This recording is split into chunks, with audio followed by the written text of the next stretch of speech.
Good day, Minecraftians. Purple Mentat here, bringing you episode 2 of season 2 of my Agrarian Skies Hardcore Quest Let's Play. This game pack by Jadedcat is available on the Feed the Beast launcher. I didn't get quite as far as I wanted to last time. However, I got quite a bit done and finished up a whole bunch of the quests. This time, we're going to jump in exactly where we left off. So, be right back with that spot. Alright, I've been doing some tree farming and dirt creation. You can see my, well, I'd call them ill-gotten, but I've actually worked for them and earned them gains. 2 grass seeds, bunch of silkworms, couple of rubber tree seeds, which will be fantastically useful, a spruce seed, not all that useful as I already had spruce, and a couple of pumpkin seeds, which are great. I got the 7 cobblestone that I need. You're going to want exactly 7 more as a minimum. Now, what am I going to do with those? Oh, and also I noticed I made a derp as I had a crafting table literally right here when I created this one and put it up here. That's okay. More crafting tables in more places can't possibly be a bad thing. So, why did I need... I needed 12 slabs, so I could use 8 of them to make a slab furnace, which I'm actually going to plop right on top of that crafting station. And I'm going to start making myself some charcoal. Now, if I take a look, sticks, when used as fuel, will process, it takes 2 of them to burn 1 thing. On the other hand, logs, when used as fuel, it will process 1.5 items. Planks, hang on. There we go. Planks, when used as fuel, will process 1.5 items each. So if I turn 2 planks into 4 sticks, I am reducing the amount of items I can process by 1. That means planks are my best bet starting out, and I'm going to want to use 2 of them to create 3 charcoal.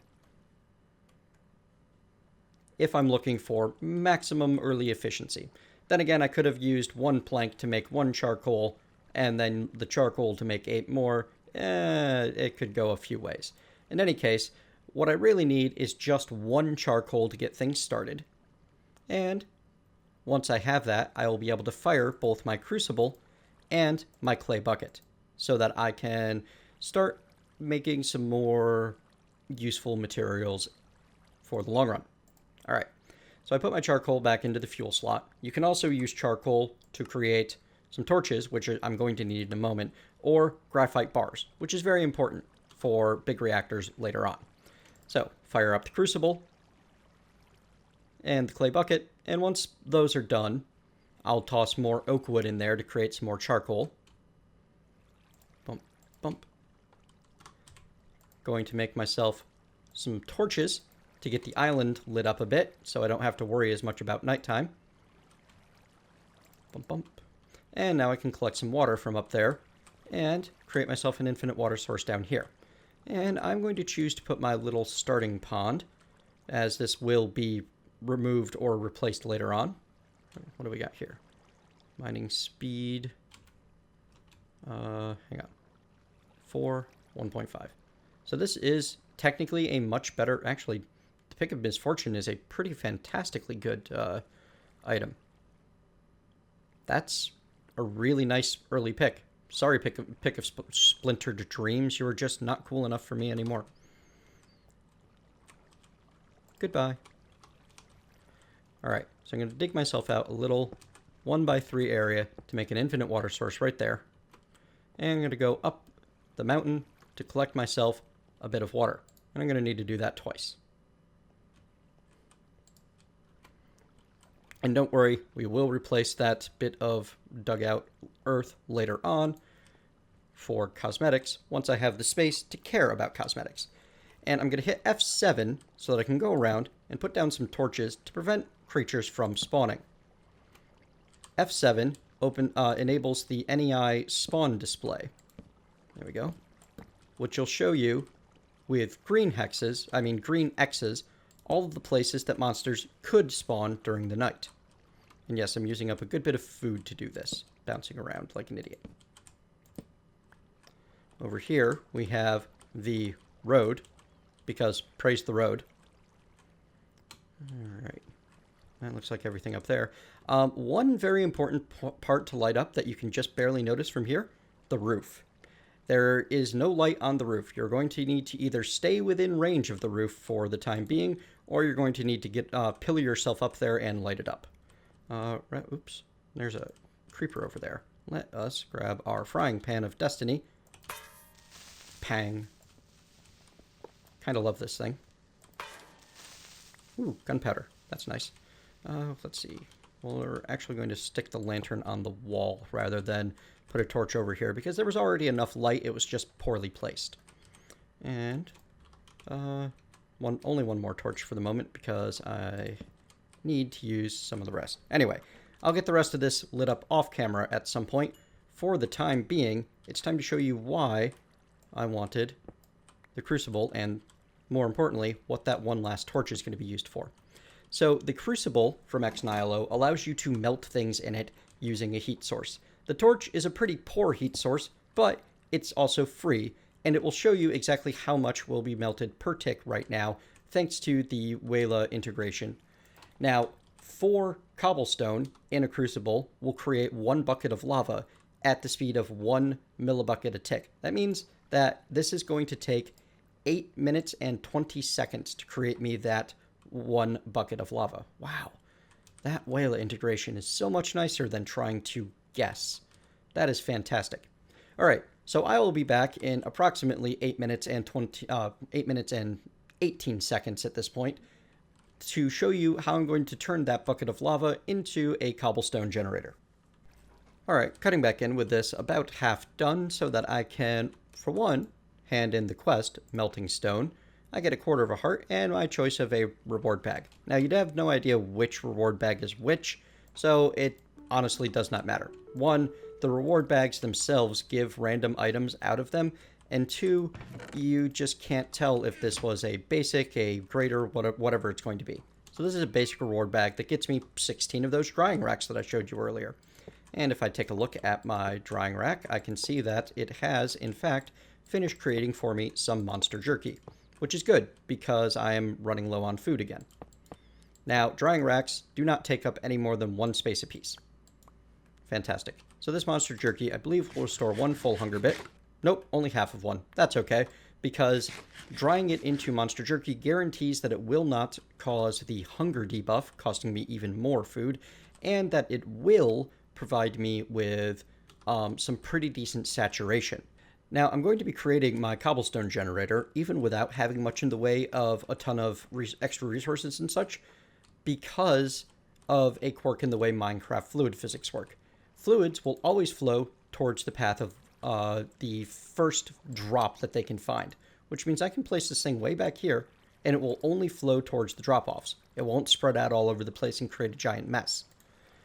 Similarly, I can place it right here, equidistant between 2 drop-offs, and it'll only go for the drop-offs, which is fantastic and awesome. What this means is that I can also place a bucket of lava here, and the lava will flow and create cobblestone and then only flow off the edge. So this bucket of lava is finished. A clay bucket can only be used with lava once, so you want to make sure you've got your infinite water source and some more water all set up before you do this, because you only get the 1 shot. And you want to be very careful. You select the exact place you want your clay bucket. Right there. There we go. Cobblestone appears, and the lava flows off the edge. Now, I'm going to be making use of the fact that the lava is flowing off the edge in a later episode to create myself a pillar down to close to the bottom of the world. Now, I can easily mine out that cobblestone, and then the lava will flow and create more at a fairly rapid pace. And as I have more and more building materials, I will be able to create myself more and more good stuff. Useful resources that will allow me to improve this cobblestone generator significantly. And what I'm going to do is I'm going to get myself a bunch of those materials together once I have what I need to improve this. Well, or at least once I have what I need to start showing you how to make some improvements. I'll be right back. Alright, here's a couple of the easy improvements that you can make to this cobblestone generator now that you can generate infinite building materials. Encase the lava in some stone so that the cobblestone is less likely to fly in a random direction away from where you want to be. Do the same thing with the top of the water so the cobblestone doesn't fly over here and get swept off the edge. And, one of my favorite things, take this bit of water as a water ladder. Ride it downwards, place a block of cobblestone right there. Once you get back up, you can place a block underneath there, so you no longer have a hole leading off into the void, which is a good thing in general. You don't want to leave a bunch of holes that can accidentally kill you in the world. So, now, one of the first things that having a good reliable source of cobblestone does, it allows us to improve our food significantly. And to do that, I'm going to need to get myself 3 stone cooked up in this furnace. I'm also going to take 3 of the cobblestone, and I'm going to make myself another slab furnace because they're a fantastically useful device early on for saving your materials. Having that little thing there is kind of nice. And I'll stick it on top of there, get some more charcoal cooking. Because I'm going to need a lot of fuel early on, and charcoal is the best source of that at the beginning. So what I'm going to do with 3 stone is I'm going to go into my crafting station, spread it out, create myself, whoops, not like that. 2 of them creates a stone pressure plate. 1 of them with the stone pressure plate creates a juicer. And the juicer, when combined with carrots, gets me carrot juice. Carrot juice, as opposed to being a morsel, is an unfulfilling snack. So when I scarf that down, I gain 1 bar of hunger. However, the unfulfilling means that it is very poor on saturation, which I was just talking about. Alright, moving on to quests. Next step along the way, for me at least, is going to be the Dust in the Wind quest, in which I need to create some iron ore gravel. Now, the way you do that is you grab yourself, for example, some gravel, and you toss it into the sieve. And when you sieve gravel, you have a chance of collecting flint, among other things. If I actually do a recipe on flint and look at the sieve for gravel, I can see that I have a 20% chance of getting broken iron ore, 14% for broken copper, 13% for coal, most importantly, 1% for diamond and emerald. Very low likelihood, but those are extraordinarily important resources early on in this pack. How am I going to get lots more gravel? Well, I'm going to do exactly what you might expect, and I'm going to hammer a bunch of cobblestone into gravel. And luckily, the hammer does not break or does not break the slabs that quickly. So I can easily pretty much just sit here and hold the button with the wooden hammer. However, that's going to be a very long and slow process with as quickly as this breaks things. So what I'm really going to want to do is I'm going to want to grab 2 cobblestone and make myself a better hammer, which means I no longer need you. If I put 2 sticks and 2 stone, I get a stone hammer. And the stone hammer can break through the cobblestone significantly faster, which will get me gravel all that much quicker. And, as I was showing, I sieved gravel, I get my ores. So once I have myself the iron ore that I need to complete this quest, I shall return. Howdy folks, it has been a long day at the sieve, and well, I did a little bit of extra work as well. I went through 2 or 3 stacks worth of gravel, have 18 broken iron ore, got my first emerald, handful of other goodies. What I needed specifically for the quest was the broken iron ore, and I can combine the 4 of these into 1 iron ore gravel. Now this iron ore gravel I could toss straight into any furnace, and for the cost of 1 fuel unit would smelt into an iron ingot. However, I'm not going to do that because I don't want to go through that much effort and then not get 2 iron out of that, because it will only take a little bit more effort to do so. So we will hand in the dust in the... Oh, actually we will not. We now need to create iron ore sand. Fantastic. Good. I can show you the whole chain right away. If you take your ore gravel and smash it with a hammer, you will get crushed metal ore.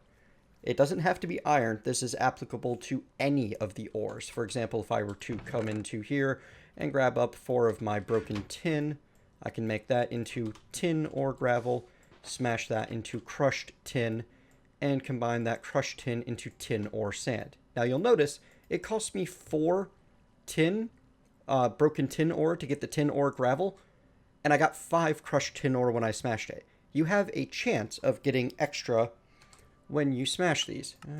Yes, good, the hammer's there. So you have a 100% chance of getting 4 pulverized tin ore when I smash the ore sand, and then another 50% chance to get an extra, 5% chance to get a further extra, and like 0.1% chance to get up to 7 of them. And these chances can be increased by getting fortune onto your hammer of choice. So, if I then check, I bet the next part, ore dust. So I set down my iron ore sand, and I'll do the tin while I'm at it too. Smash both. I received 5 pulverized tin ore, as well as 5 pulverized iron ore. And now I have iron ore dust. Now the iron ore dust you cannot smash down any further. This is just for smelting. However, it will produce 2 ingots in crucible furnace in a smeltery, or it can be, I thought it could be pulverized. The iron ore dust specifically is ore dictionaried with the iron ore. However, if I look up the iron ore gravel, this is not ore dictionary compatible with the iron ore. That's to stop an exploit, because you could potentially turn the ore dust into the ore gravel using the unifier and then go through the chain and effectively generate infinite metals with just your hammer. So yeah, that was a fun exploit when it while it was there. No longer exists. So as you can see, I actually got half of an tin ore of extras and a quarter of an iron ore of extras out of all of this, which is pretty neat. Let's see, we get a quarter of a heart for this and a reward bag. We'll take the middle one. I'll probably in general be taking middle reward bags. It is a basic bag, which gets me a particle customizer. Huh, that is really neat. Can't wait to make myself a jetpack. I didn't get to use them last season because by the time simply jetpacks was added, I had permanent flight from not big reactors, blood magic. Oh, and being able to combine these 2 quarter hearts into a half heart, along with the half heart, gets me a full heart. Now, I could consume this right away, but what I'm thinking at the moment is I have, hang on, where is it? Is there no way for me to check at the moment? I thought there was. Oh, you know what I need to do? I need to click on that. There we go. I currently have 3 lives already. I'm going to hang on to all of the hearts that I can and keep my life count as low as possible. Oh, and while I was mining up a bunch of extra cobblestone, I noticed something that might be a bit of a problem with this pick of misfortune. It is a really cool, good, fast pick. It requires netherrack to repair. So that was a bit of a mistake, wasn't it? I'm going to need to either replace this pickaxe head sometime very soon, or I'll just need to start making myself some netherrack. That's an option. Now, food. You guys saw that I spent an awful lot of bone meal creating myself carrots, and made the juicer so I can make carrot juice, which is fantastic. It gives 1 hunger and about a quarter of a shank worth of saturation. What I currently have installed to show those values by holding shift is the Spice of Life modification by Squeak. And all you need to do is go into the config file and set it to client side only, so you can use it as an informational mod, much like Wayla or NEI. I think it's actually a really fantastic mod, and I'm likely to be using it in any pack that pays any attention at all to hunger. Now, the reason I wanted to install this is to show you cooked silkworms. Now, all you need to do to make a cooked silkworm, throw a silkworm in a furnace, smelt it up. And what is so special about these guys is they give 3/4 of a shank worth of saturation, which is as high as a piece of bread or other fairly hard to get foods. So if I eat a handful of these, that saturation is going to last me a very long time. Especially if I supplement it by with a little bit of carrot juice at the end. Now, the great thing about Spice of Life, you can see the yellow or green, I can't really tell which it is, outline around the mutton chops down there. That shows exactly how much saturation I currently have, and my hunger bar will not start to drain until that saturation goes away. This is not something added by Spice of Life. It's actually the saturation value from vanilla Minecraft. It just happens to allow me to see that. That's all that Spice of Life does. It shows me something that is normally invisible, which I love having that information at my fingertips because I knew it was there, but I've never had a graphical representation of it before now. And, I mean, honestly, all of Squeak's mods are fantastic. All of the extra graphical information given to you, being able to mouse over a Tinker's construct item and know exactly what's in it. I love it. I love everything about it. Now, I've been cooking down more lava. I currently have about 3 buckets going down into there. And the reason I'm getting myself a bunch of lava set up and ready for me is the next quest that I'm going to be focusing on requires me, to start making the basic blocks of a smeltery. Now, this melting stone. Oh, you know what? I finished this and never handed it in. Yeah, so let's... Oh, no, it shows as complete. Derp. Silly. Oh, you know what? Raw fish. Did I have one of those, or was that in my other series? Yep, that was my other series. I can't even keep them separate. This is going to be entertaining. Alright, where was I? Next quest that I'm going to focus on. I'm smelting. Yeah, I'll never do that again. So, all I need to do is make the smeltery items, the basics of them. To make the smeltery items, I need grout, and for grout, I need to combine clay with gravel and sand. Now, as you've seen, if I use the hammer on... you've seen how all of this works, but I just wanted to show you what it means and what kind of grind is involved in this. This is a very grindy pack early on. It is kind of... Well, that was dumb. Kind of rough on the just sheer grind factor. I don't have a clay bucket anymore. That's okay. I'll have a whole bunch of iron sometime very soon. I didn't need the... Oh, you know what? I'm going to need another clay bucket anyway. At least the one. So I may as well make that now. Which means I'm going to need another piece of sand. Well, actually... Unhappiness. Oh. You know what? My barrels don't have any water in them anymore. Because I moved them over here after the last time it rained. Alright, so... What we get to do then, instead, is show you the alternative method of getting water into your barrels. Now, the way to do that is you're going to need to take 3 sand and smelt it down. And while that's processing, I'll go smash some more gravel.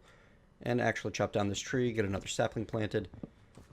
Welcome to the grindy nature of early game Agrarian Skies. I've been skipping most of it on camera, but you get to see a little of it here and there. So what I'm going to do with that sand is it's going to be turned into glass bottles, which can then be used on that water source block. Oh, almost. Not quite done yet. There. Now, glass bottles are made just like that, as if you were crafting a wooden bowl, except with sand. I mean, with glass. And if you right-click these, not on the flowing water, but on the water source block, you will fill them up to water bottles that will not stack. And then you can empty the bottles into the barrel. Now, this won't generate more water in the world. I can't, for example, scoop up the water bottle and then set it down there. I can drink it. It has no actual effect on its own. These are also what are used by vanilla Minecraft to create potions, so kind of useful. In any case, now that I have a bunch of water in my barrels, I can get things going again.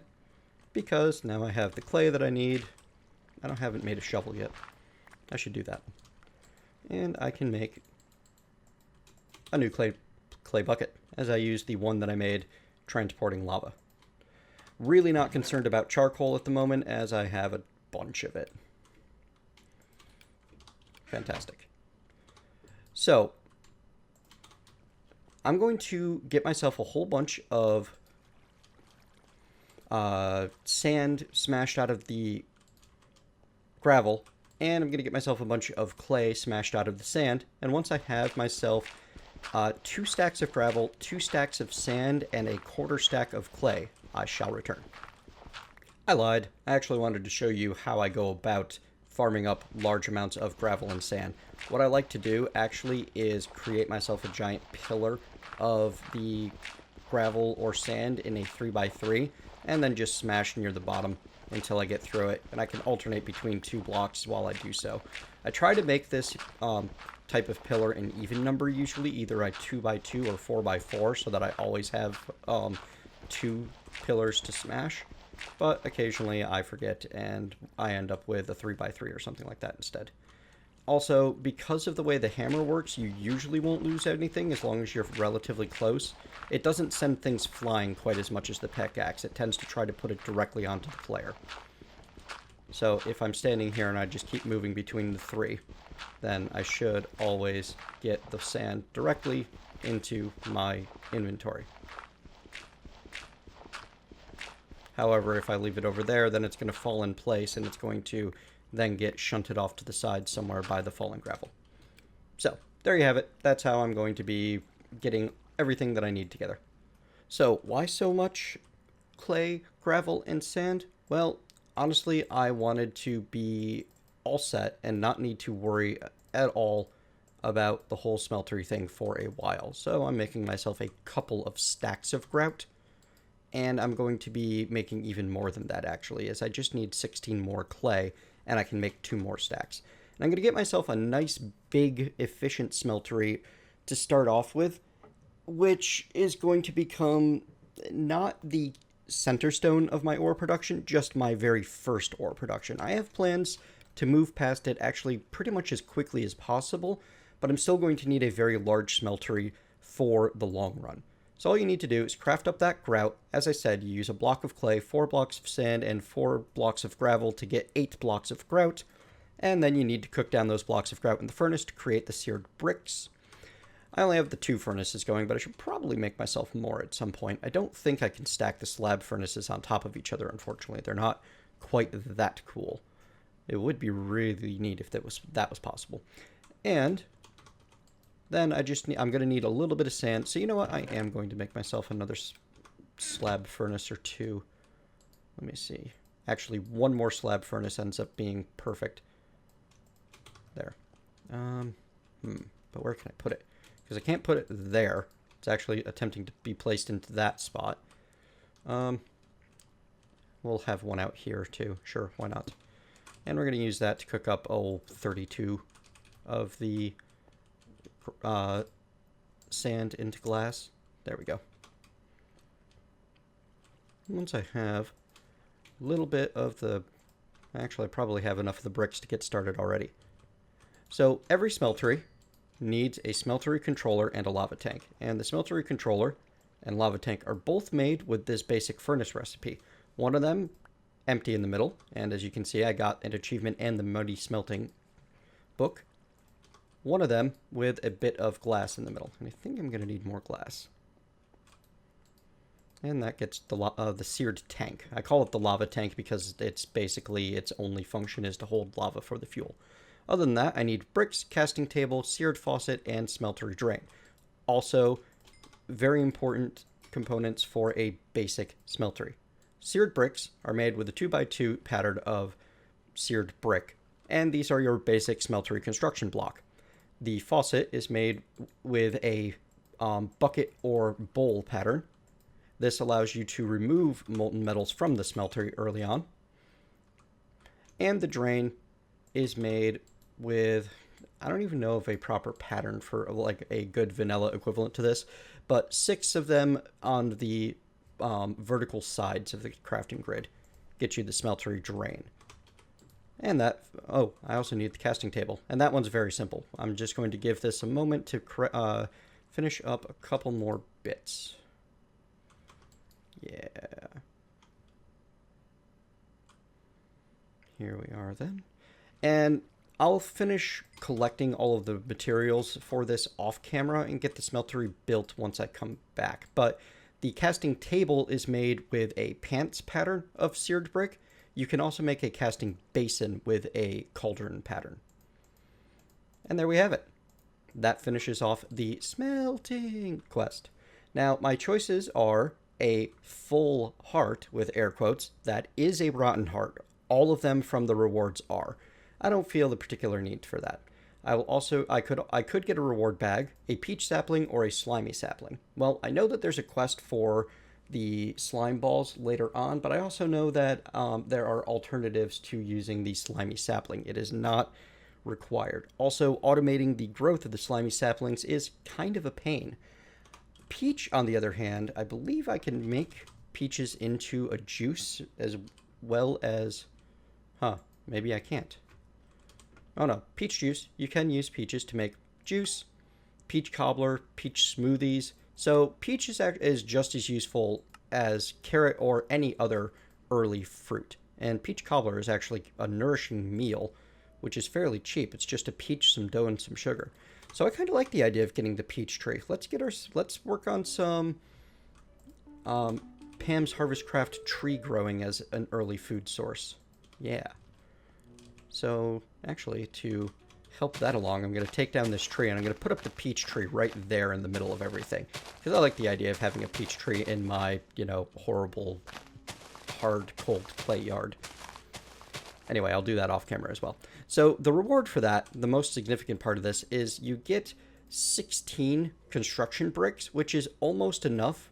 Actually, let me think about that for a moment. That's just basically enough to actually get your smeltery going already, just with what you have. From both what you had to make for the quest and what you get from the reward. So actually, let's go get that set up. Where do I want this thing? There's not a lot of room. I haven't set up anything new for land area yet, but I'm going to put it right here. Just for now. Things are going to have to get moved sometime in the near future. But at this time, I do not feel at all bad about building the smeltery over here. So to get the smeltery built, your most basic form of it, you need a 3x3 base. And, whoops, whatever, that'll work. That won't, on the other hand. You need to get the walls that surround the 3x3 base have to be some form of these, some form of smeltery block.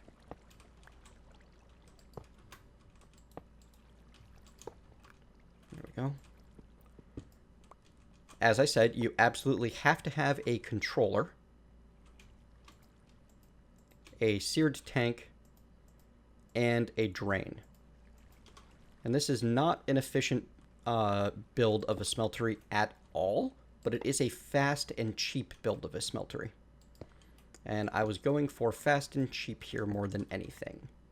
This will allow you to start building your ore and, more importantly, doubling it. Now, how to power this thing, you need to get that lava, you need to put lava into that seared tank, which is why I keep calling it the lava tank. Oh, did it fall off the side? I think it did. That's a shame. That's okay. I'll go grab a torch and put it over here. So if I take my clay bucket and scoop some lava out of here, I can then put it in the seared tank, and I now have fuel in my smeltery. Now, I'm going to spend some more time sifting some more gravel and smashing down some iron ore until I have enough iron to be able to fill up that first smeltery. Won't take me very long, and I'll be back. Oh, well, actually, let's check what's next on the quest list. Completing ice smelting opens up moving molten metals, which asks you to create a pneumatic servo and a fluid duct.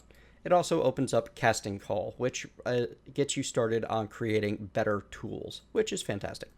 We'll work on those in just a moment. Actually, we won't. It's time to wrap this episode up. But first, I just did want to show you that if I toss my iron ore dust in there, it will start processing and slowly using up smeltery fuel. When that finishes processing... Oops, I'm going to need to break that. There we go. It's not perfect, but that's okay. When it finishes processing, then I will be able to pour it out of this smeltery drain and onto the casting table. However, I'm not going to be able to use the iron directly on the table. Whoops, sorry about that. Windows Update decided this was a really good time to remind me, hey, your computer's restarting in 15 minutes. I'm not going to be able to use the iron directly on the casting table. Instead, I'm going to need to make myself some casts to use it in. And that's what the casting call quest is all about. Next time, we'll continue along learning to skyblock and finish up casting call and moving molten metals. Between episodes, I'm going to sift a whole bunch of gravel to get more resources, and something that is really fun that I haven't showed you. Let me show you real quick what else I'm going to be doing. I'm going to be sifting a whole bunch of dust, because, as you can see, dust has a 13% chance of dropping redstone, a 6% chance of dropping glowstone, and a 5% chance of dropping blaze powder. So this will allow me to accelerate my path up the tech tree very, very quickly by sifting a bunch of dust and a bunch of gravel to get every resource I could possibly need, at least from the vanilla world. Thank you very much for joining me. I hope you've enjoyed watching this episode as much as I enjoyed creating it. And if you've liked what you've seen, let me know. If you dislike this, please tell me how I can do better. And I will see you next time.